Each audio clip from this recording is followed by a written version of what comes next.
Shalom, shalom, bien-aimé, je suis heureux de te revoir ce matin. Je crois, par la grâce de Dieu, que tu vas super bien, que le Seigneur t'a fait beaucoup de bien pendant cette semaine, qu'il t'a fortifié. Et j'aimerais qu'ensemble puissions lui dire merci ce matin pour sa bonté, pour sa fidélité dans ta vie.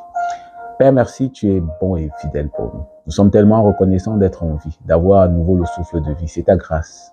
C'est ta grâce qui a été manifeste à notre endroit.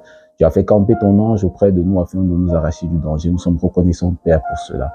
Nous sommes tellement contents et nous te disons merci. Merci de ce que tu nous tiens par la main. Merci de ce que tu veilles sur nous. Merci de ce que tu nous conduis. Nous sommes heureux de t'appartenir et nous voulons le confesser, le témoigner encore ce matin. Gloire et honneur te soient rendus, Père, au nom puissant de Jésus. Amen. Amen.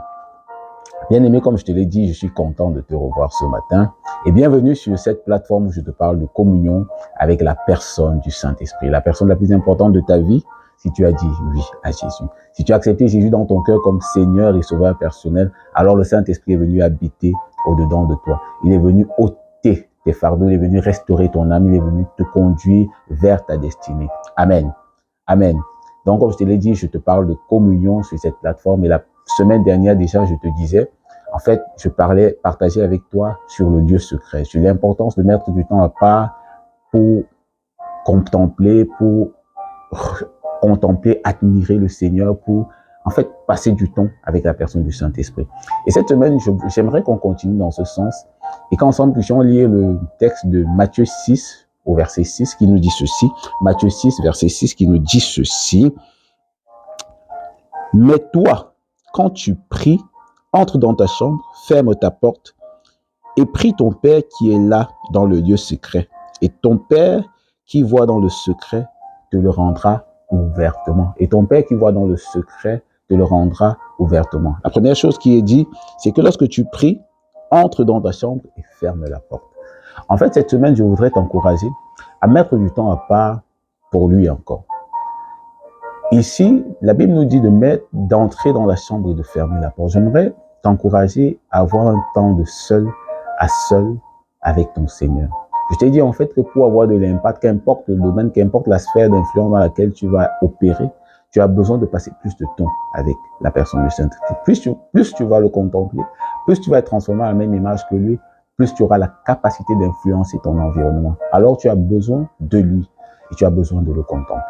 Et comme ce texte nous le dit, prends le temps, au moins pendant la semaine, au moins une fois pendant la semaine, prends un temps où tu vas véritablement te fermer dans la chambre, où tu vas être seul à seul avec ton Dieu, où tu vas décider d'écouter, d'entendre ton Dieu te parler. C'est tellement important parce que tu as besoin, c'est une personne qui a besoin de communion, comme je te l'ai dit, qui a besoin que tu sois en relation avec lui. Donc, dis-toi que pendant une semaine, au moins une fois pendant la semaine, tu vas prendre du temps pour lui. Pendant la fin de semaine, peut-être, tu vas prendre le temps pour lui. Peut-être 1 heure dans ta chambre où tu te fermes, peut-être avec un instrument de musique, ta Bible et ton cahier. Peut-être pendant la semaine, tu as médité sur des points que tu n'as pas forcément bien compris. Tu avais noté tes questions, tu avais noté tes questions. C'est l'occasion, lorsque tu te fermes dans la chambre, de présenter tes questions au Seigneur et de t'attendre à lui. Seigneur, je vais t'écouter. J'ai lu tel texte, tel verset biblique que je n'ai pas profondément compris. Je m'attends à toi. Je veux mieux être instruit. Je veux mieux être enseigné. Et laisse-moi te dire, il va t'enseigner. Il va t'instruire et il va renouveler ton intelligence. C'est dans ce lieu secret qu'il va faire monter dans ton cœur des chansons nouvelles, des cantiques nouveaux. C'est dans ce lieu secret qu'il va t'inspirer même des enseignements nouveaux. C'est dans ce lieu secret qu'il va t'inspirer des livres nouveaux. Tu as besoin de mettre du temps à part pour lui.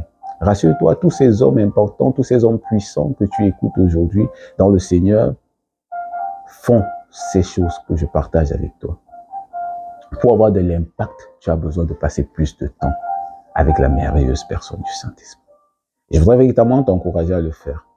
Tu es peut-être chantre, tu es peut-être pasteur, tu es peut-être enseignant de la parole, tu es peut-être dans le monde séculier, tu as besoin de passer plus de temps dans la présence du Saint-Esprit pour influencer ton environnement.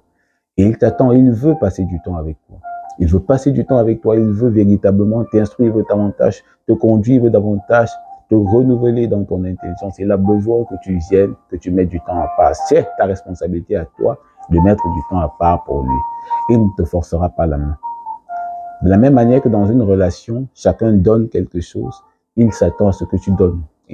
Donne ta part. Et ta part, c'est véritablement de mettre du temps à part pour lui, afin que lui vienne t'instruire, afin que lui vienne t'enseigner, afin que lui vienne communier avec toi. C'est un temps de contemplation, c'est un temps où tu décides de véritablement t'attendre à lui. Je m'attends à toi, je m'attends à toi. Je suis venu, j'ai fermé la porte de la chambre, je suis venu, je m'attends à toi. Je suis là pour m'attendre à toi. Ce sont des exercices que toi et moi devons régulièrement pratiquer si nous voulons véritablement avoir de l'impact dans notre environnement. Si nous voulons véritablement influencer notre sphère d'activité, nous avons besoin de passer plus de temps avec lui. Beaucoup de gens échouent aujourd'hui parce qu'ils se disent que non, moi je vais être puissant dans la politique, je vais être puissant dans l'économie, je vais influencer tel ou tel autre domaine d'activité dans la religion, dans la sphère religieuse, dans la sphère des arts, du sport, je vais influencer. Mais la vérité, c'est que tant que tu n'es pas profondément attaché à lui, tu ne pourras pas tenir. Tu seras renversé, tu seras écrasé. Donc tu as véritablement besoin d'être assis, d'être ancré en lui pour pouvoir demeurer, pour pouvoir influencer. Rappelle-toi de ce qu'il t'a dit dans Jean 15, au verset 7. Si vous demeurez en moi et que mes paroles demeurent en vous, c'est là que vous pourrez impacter, c'est là que vous pourrez influencer, c'est là que vous allez demander et que vous allez recevoir quand vous allez demeurer et qu'il va demeurer en vous. En fait, ce que j'essaie de te dire simplement ce matin, c'est que prends l'habitude de mettre du temps à part, même pendant tes fins de semaine, pendant tes week-ends, 1 heure, 2 heures, où tu t'enfermes pour lui, pour le contempler lui, pour l'écouter lui, pour l'entendre lui. Plus tu feras ces choses, plus tu vas découvrir qu'il y a des choses extraordinaires qui vont sortir de toi. Et c'est mon point ce matin pour toi. Prends le temps pour lui.